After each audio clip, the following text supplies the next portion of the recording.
Birthdays are meant to be celebrations, a reminder that we belong, that we matter. But on mine, my aunt smirked, looked me straight in the eyes, and whispered, "You don't belong here." That moment could have broken me, but instead, it became the spark that changed everything. Because sometimes, the truth has a way of turning humiliation into the sweetest kind of revenge. On that day, when the candles were lit and the air was filled with laughter, I never expected the sharpest sting to come from someone I had trusted since childhood. My birthday should have been a moment where I felt surrounded by warmth, where each glance reminded me that I was cherished and valued. Instead, it became the stage for a cruel remark that pierced deeper than any weapon could. My aunt leaned close, her voice quiet enough to escape the notice of others, but clear enough to strike me like a thunderbolt. "You don't belong here," she smirked, her words dripping with disdain. For a second, the room seemed to shrink, the voices around me blurred, and the joyous atmosphere felt hollow. In that instant, the balloons, the cake, the gifts, all the symbols of celebration, lost their meaning. All I could hear was her voice echoing in my mind, over and over, tearing at every fragile piece of self-worth I had stitched together. The pain was not just in her words, but in the way she said them, with a kind of satisfaction that suggested she believed she had finally put me in my place. It wasn't the statement of someone careless or thoughtless. It was deliberate, calculated, designed to wound. Her smirk carried the weight of years of hidden rivalry, quiet jealousy, or perhaps some unspoken resentment. It was as though she had been waiting for the right moment, a moment where I was most vulnerable, surrounded by loved ones, expecting joy, to remind me that in her eyes, I would always be an outsider. That cut deeper than I wanted to admit. I remember standing there, trying to mask the tremor in my hands, forcing my lips into a smile so no one else would notice the storm brewing inside me. Everyone else was too busy laughing, eating, clinking glasses, and sharing stories. No one noticed how my eyes darted to the floor, how I bit my tongue to keep from breaking down. It was a lonely place to be, trapped in a crowd, yet isolated by the cruelty of just one sentence. The irony of it all was unbearable. On the very day meant to affirm my place among my family, I was told I didn't belong. That moment burned into my memory because it wasn't just about the words, it was about everything those words carried with them. They carried every past slight, every moment of feeling overlooked, every instance where I had tried to fit in but somehow came up short in the eyes of those who claimed to care. It was as though she had voiced aloud the fear I had always quietly carried, that maybe, just maybe, I didn't truly belong. That fear had followed me for years like a shadow, but hearing it spoken aloud turned it into something heavier, almost unbearable. And yet, even in the sting of that moment, something else began to stir inside me. Beneath the humiliation, beneath the sadness, a quiet flame of defiance flickered. The way she smirked, the confidence with which she delivered those words, made me realize something important. She wanted me to crumble. She wanted me to internalize her words, to carry them like chains that would keep me small, keep me silent, keep me doubting myself. That realization hurt, but it also gave me clarity. If her intention was to make me feel like I didn't belong, then my very existence, my very persistence, was the greatest rebellion. But in that raw, unfiltered moment, I wasn't thinking about rebellion or revenge. I was only thinking about survival. I replayed her words again and again, trying to make sense of why she said them, trying to analyze what it was about me that provoked her disdain. My mind searched for answers that never came. Was it jealousy? Was it bitterness? Or was it simply the cruel enjoyment some people get from cutting others down? The more I thought about it, the more I realized it didn't matter why she said it. What mattered was how I would choose to respond, not with my lips, not with anger in that moment, but with the way I carried myself after. Those words, "You don't belong here," could have been a period at the end of my story, of a reason to retreat into myself forever. But instead, they became a painful beginning. They reminded me of every time someone laughed at my efforts, every time I was told I wasn't good enough, every moment of rejection that had piled up quietly in the corners of my life.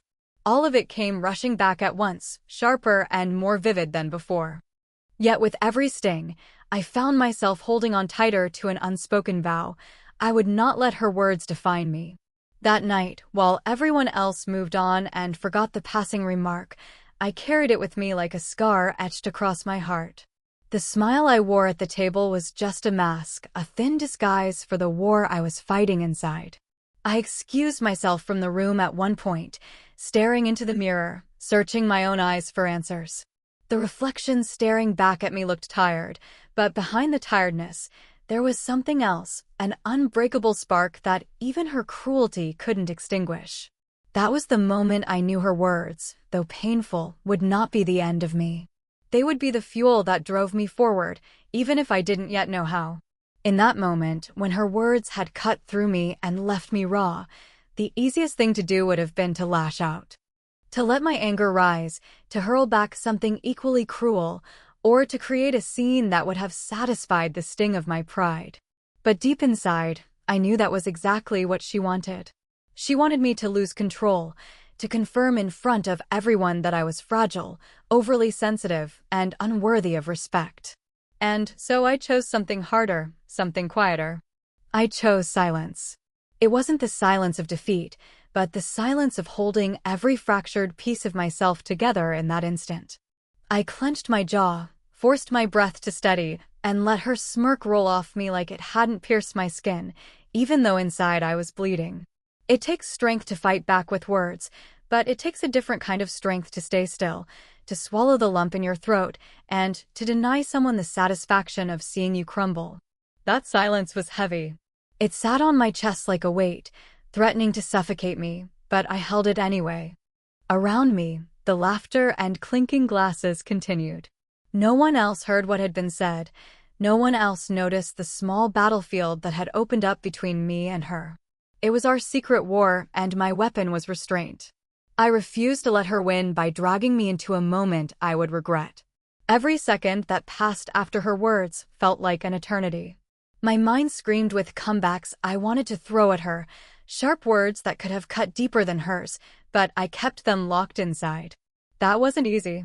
My tongue burned with the taste of bitterness, my chest ached with the weight of unshed tears, and still I sat there, still and composed, pretending nothing had happened. Pretending that her words were nothing more than air. It was the hardest act I had ever put on, but in that act, there was a small victory. She had expected me to break down, to falter, to give her the satisfaction of a visible wound. Instead, I met her smirk with a calmness she hadn't anticipated. That calmness wasn't natural. It was forged in the fire of every insult I had ever endured, every moment I had been underestimated, every instance where speaking up had only made things worse. Life had taught me that sometimes silence is sharper than words, and in that moment, I used it as my shield. I sat still, I smiled faintly, and I carried on as if her remark had bounced off me. But inside, it had sunk deep, and that deep sinking wasn't weakness, it was fuel. Fuel I held close, fuel I knew I could use later when the time came to show her who I really was. I can still remember the way my heart pounded as I held that silence. It wasn't easy to maintain composure when every instinct screamed for me to shout, to defend myself, to reclaim the dignity she had tried to strip away. But something inside me whispered louder, wait. Do not give her the reaction she's hoping for. Do not allow her cruelty to dictate the shape of this moment. And so I waited. I sat still while my blood boiled, while my mind replayed her words again and again, while my throat ached from holding back everything I wanted to scream. That waiting was not weakness, it was preparation. There is a kind of strength that is invisible, a strength most people will never see because it is not loud or flashy. It is the strength of someone who chooses not to let a cruel person dictate their actions. It is the strength of someone who knows that sometimes silence is not surrender but strategy. That was the strength I called on in that moment. I let her words hang in the air without response, and in that silence, I reclaimed a small piece of power. I noticed the flicker in her eyes when I didn't respond. She expected me to cry, to lash out, to falter. Instead, I met her gaze briefly and then turned away, as though her words carried no weight at all. That flicker was telling. She had wanted control, but by refusing to react, I denied it to her. She had thrown her dagger, and though it struck, I did not let her see the wound. That denial was my revenge for that moment, small but powerful. Holding that silence was painful. It meant carrying her words with me, feeling them gnaw at me from the inside while pretending they hadn't touched me. But it also meant I was stronger than she had assumed. I had taken her weapon and refused to let it control me. I had shown, if only to myself, that I was capable of restraint when restraint was harder than retaliation. And though the wound was there, raw and open, I learned something important in those long, quiet moments after her remark. Strength doesn't always roar. Sometimes it whispers. Sometimes it hides behind a smile, behind steady hands, behind eyes that refuse to betray the storm inside. And that strength is the kind that lasts. When someone tries to reduce you with words, the immediate urge is to prove them wrong in that very moment, to stand up and defend yourself, to fight back with the same fire they used to wound you. But real proof does not come in heated arguments or quick comebacks. Real proof comes in the way you live, in the choices you make, and in the results that speak louder than anything you could have said. After hearing those words, "You don't belong here," I realized that the truest way to respond was not through anger, but through showing with my actions that I did belong, that I mattered, and that I was far more than the cruel judgment she tried to place on me. There is something undeniable about the power of proof. Words can be twisted, but actions are harder to erase. I could have tried to argue with her that day, listed all the reasons I had a place at that table, but it would have fallen on deaf ears. People who are determined to belittle you never hear your explanations.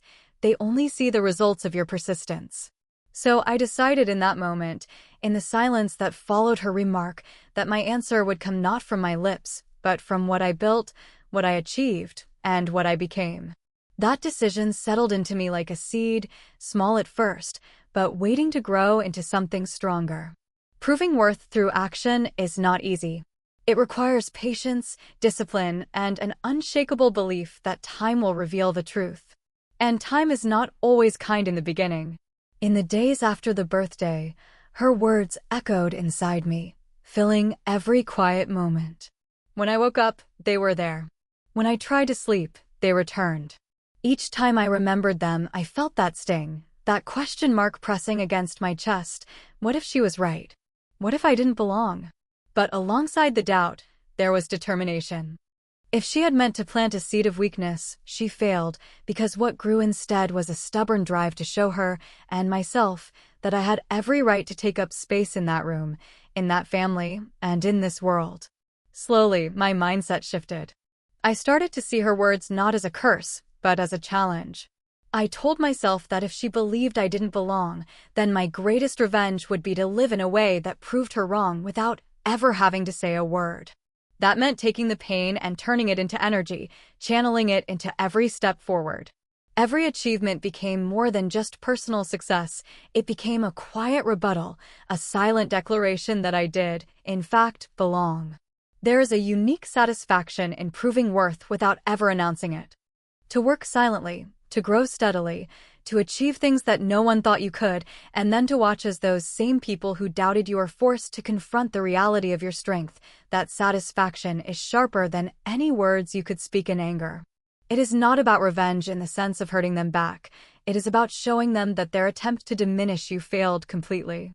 That is the kind of victory that lingers.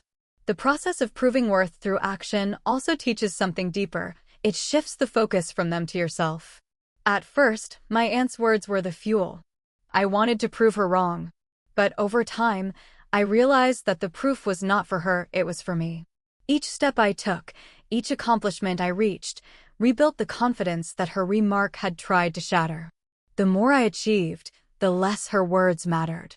They shrank into the background, replaced by the evidence of my own growth. In proving my worth through action, I was not just answering her cruelty. I was healing myself. Still, there was always that image of her smirk in my mind. It became a reminder of why I worked so hard, why I stayed disciplined, why I refused to give in to despair. Her attempt to break me became the reason I discovered my own strength. And while I never sought her approval again, I carried with me the knowledge that one day she would see the truth, not because I told her, but because my life itself would be undeniable proof. There would come a day when she could no longer smirk, when the weight of my actions would silence her more effectively than any argument could. That is the power of proving worth through action. It transforms pain into progress. It teaches you that you don't need to beg for recognition or fight for validation. You simply live, you work, you grow, and eventually, your actions stand taller than any insult. They become the loudest voice in the room, and they speak with a clarity that no cruel remark can overshadow. In the end, those who doubted you are left with no choice but to face the truth, and you are left with something far more valuable than their approval, the unshakable knowledge that you created your own place, your own belonging, through the undeniable evidence of your actions. Turning family doubt into personal drive is not a natural instinct. Doubt has a way of wrapping itself around your chest, whispering that maybe they are right, maybe you are not enough, maybe your place in the world is smaller than you believed. When it comes from strangers, it can be brushed aside, but when it comes from family, from those whose voices you grew up hearing, it digs deeper. The words of family members carry a weight that others cannot, because these are the people who are supposed to support you, to see you at your best and worst, and still stand beside you. When they choose instead to belittle or diminish, the betrayal is sharper than the insult itself. That is why turning family doubt into personal drive requires more than just strength. It requires transforming pain into a form of fuel that refuses to burn out. At that birthday, the doubt was not hidden. It was spoken clearly, with a smirk that carried years of unspoken judgment. My aunt's words crystallized what I had often felt in smaller ways: dismissive looks, sarcastic comments, being overlooked in conversations, being excluded from decisions. It was as if she had finally given a voice to every quiet dismissal I had endured. For a moment, that confirmation cut like a blade. But there is something strange about pain. It can either paralyze you or propel you. For me, the sting of her words became the very thing I needed to stand taller. Family doubt has a unique ability to either destroy or define. If you let it destroy you, you spend your life shrinking, always looking for their approval, always questioning your worth. But if you let it define you in another way, it becomes a challenge, a reminder that the very people who should believe in you chose not to, and that your greatest act of defiance is proving them wrong. Every time I replayed her words in my head, I felt the hurt, but I also felt a spark that whispered, "Use this. Use it to keep going when you want to stop. Use it when the nights are long and you are tempted to give up. Use it when you feel alone, when you feel small, when you feel like no one notices the effort you put in." That whisper became louder the more I leaned into it. There were moments when I almost gave in to the weight of their doubt. Family doubt has a way of making you feel like you are fighting uphill against your own blood, and sometimes the temptation to quit feels overwhelming. But each time, I remembered that smirk, that tone, that certainty in her voice that I didn't belong. And each time, it reignited the flame inside me. I refused to hand her the satisfaction of being right. If she thought I didn't belong, then my very existence, my persistence, my progress would prove otherwise. The drive that comes from family doubt is unlike any other. It is personal. It is not about proving something to the world at large. It is about showing those closest to you that their vision of you is too small. That drive carried me through difficult days when external motivation wasn't enough. I did not need applause from strangers. I did not need validation from outside voices, because I had already been given the most powerful fuel, doubt from those I expected to believe in me. It hardened me, shaped me, and gave me a reason to keep pushing even when it would have been easier to stop. What I discovered along the way is that doubt can be twisted into determination if you hold it correctly. The same words that could have haunted me became the words that pushed me to wake up earlier, to work harder, to focus longer, to refuse mediocrity. They became the background noise that I learned to turn into rhythm, the beat that carried me forward. I told myself again and again that one day, the very things they doubted me for would become the things I excelled at. I would make their disbelief the reason for my discipline. There is also a strange sense of freedom that comes from this kind of drive. Once you realize that you no longer need your family's approval to move forward, you stop waiting for it. You stop chasing after their recognition and instead focus on building your own path, one that doesn't require their permission. Their doubt stops being a chain and instead becomes a weight you carry as resistance training, making you stronger with every step. It transforms from something that held you back into something that builds endurance. Over time, the hurt of the original moment faded, but the drive it created remained. It was no longer about her words, it was about the fire those words had lit inside me.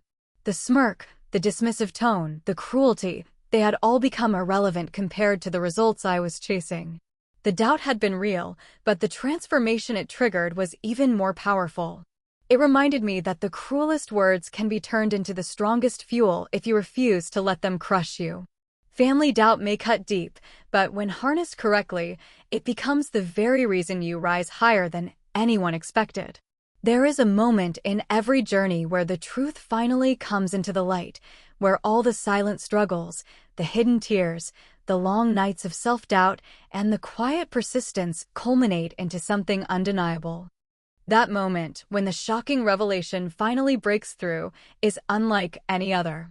For so long, I carried the weight of her words, "You don't belong here," letting them echo in the back of my mind, fueling me when I wanted to quit, haunting me when I felt tired, reminding me that my worth was being questioned by someone who should have known better. I carried that wound like a scar no one else could see, but deep down I knew there would come a day when her certainty would be shattered, not because I shouted back, not because I fought with her directly, but because reality itself would make her face the truth she had tried to deny. The shocking revelation did not arrive suddenly like a thunderclap. It built slowly, step by step, through the choices I made, through the resilience I found, through the small victories that stacked up one after another. Every accomplishment was a silent answer, though I never presented it as such. I never pointed at her and said, "Look what I've done." I didn't need to. I knew that the truth would speak for itself when the time was right. The truth has a way of emerging when it can no longer be hidden, and when it does, it doesn't just reveal, it transforms the entire story. When that moment came, it was not staged or planned. It was not something I forced to happen. It unfolded naturally, in front of others, in front of family, in a way that left no room for denial. I remember the way her face changed, how the same eyes that once looked at me with disdain flickered with disbelief. She had been so certain, so sure of her judgment, that the reality unfolding in front of her seemed impossible to accept. But the truth is relentless. It cannot be smirked away, it cannot be silenced by a dismissive remark. When it finally reveals itself, it strikes harder than any insult ever could. The power of that moment was not in proving her wrong, it was in finally being free of the shadow she had tried to cast over me. All those years of carrying her words, of letting them sting, of using them as fuel, came to a head in that single revelation. The truth was not just shocking to her, it was liberating for me. It showed that no matter how much someone tries to deny your place, no matter how much they try to convince you that you don't belong, the truth will always rise. And when it does, it doesn't just silence them, it silences the doubts inside yourself. That revelation was not loud. It did not come in the form of a dramatic confrontation or heated argument. It came quietly, through the undeniable evidence of who I had become. It was in the recognition I received, the respect that could no longer be withheld, the achievements that spoke louder than any cruel remark. The very family who once looked away could no longer ignore what stood in front of them. The shocking part was not just for her, it was for everyone who had ever underestimated me, everyone who had ever believed her words or silently agreed with them. They too were forced to confront the reality that I had carved a place for myself, a place no one could push me out of. There was something deeply satisfying in watching the shift in her expression. It wasn't about vengeance or payback, it was about witnessing the exact moment when her certainty cracked. That smirk, once so sharp and confident, faltered in the face of truth.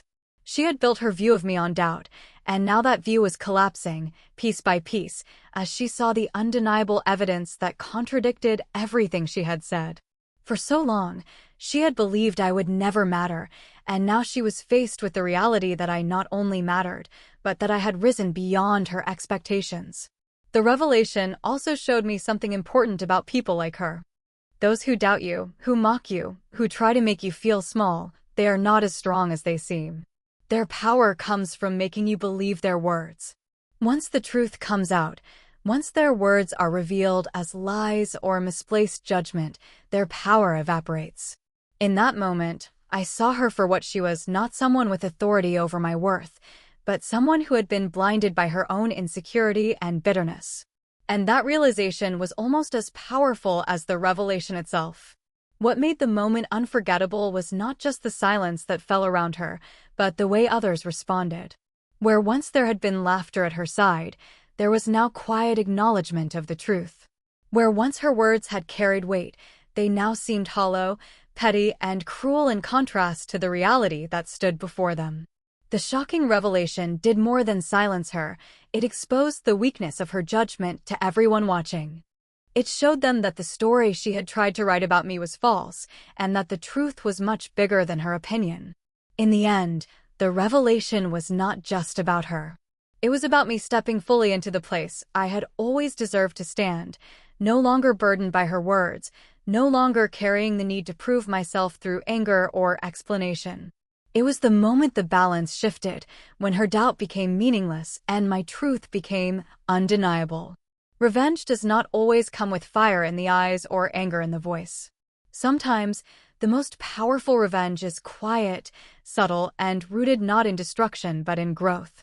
In the aftermath of being told I didn't belong, I carried those words like stones in my pocket, heavy and unshakable. At first, I wanted to scream, to lash out, to make her feel the same sting she had left in me. But as the days passed and the wound settled, I began to see something different. Revenge through anger fades quickly, but revenge through triumph leaves a mark that cannot be erased. It is not about shouting louder, it is about standing taller. It is not about humiliating them, it is about refusing to be humiliated. That is the revenge I chose, not through bitterness, but through becoming everything she said I could not be. There is a sweetness in proving people wrong without ever saying a word. It is the kind of satisfaction that does not need to be announced. When someone looks at you with doubt, mocks you, or tries to strip you of belonging, they expect you to crumble. They want you to spend your life replaying their words, shrinking under the weight of their judgment. When instead you rise, when you succeed, when you stand firmly in the place they swore you could never reach, the silence of your victory is louder than any insult could ever be. That is the essence of revenge through triumph. It denies them the satisfaction of your fall and forces them to witness your rise. The journey toward that triumph is not smooth.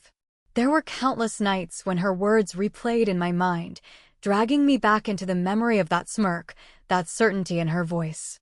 In those moments, it would have been easy to give in, to let the weight of doubt push me into despair. But instead, I used those memories as fuel. Each time I recalled them, I told myself, this is not the end of my story. This is the beginning of something greater. I refused to let her words be the final definition of who I was.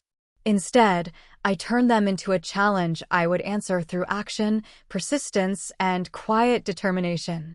Triumph became my weapon, but it was not about material success alone. It was about reclaiming my self-worth, about refusing to let her dictate how I saw myself. The more I grew, the more I realized that the real revenge was not even about her. It was about me finally stepping into the person I had always been capable of becoming. Her words had tried to plant doubt in my mind, but instead, they gave me a reason to push harder, to refuse complacency, to strive for more.